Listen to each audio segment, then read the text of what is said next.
One summer day, Alice was sitting on the riverbank with her older sister. Alice's sister was reading a book, and Alice noticed that the book didn't have any pictures, which made Alice lose interest in it. Then, as she looked out into the meadow, she saw something very peculiar.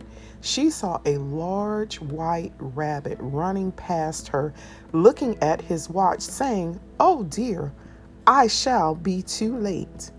Then he popped down a rabbit hole. Alice, being the curious girl she was, followed the rabbit and found herself in a wonderland.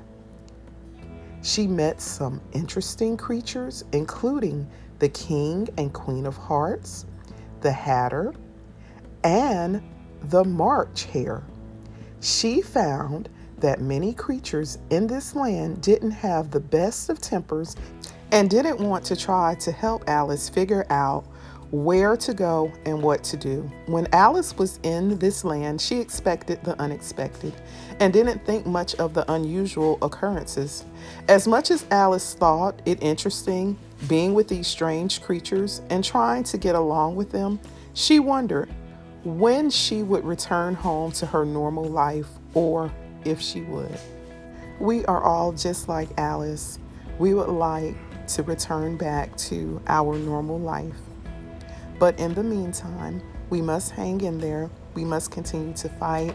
We must continue to appreciate one another and pray for a better tomorrow.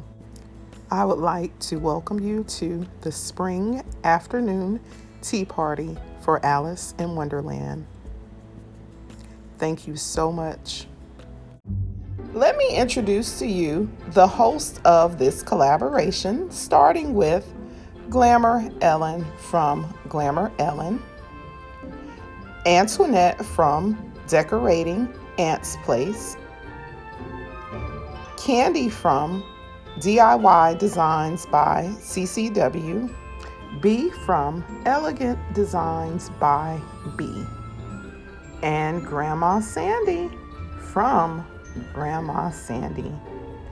Also, Stacy from Design and Style with Stacy, N from Renters Love Luxury by N, Tamara from Love My Babies Forever, and myself, Kaye, Creating with Miss Kaye. Make sure you go by the playlist and check out everyone who has participated in this tea party.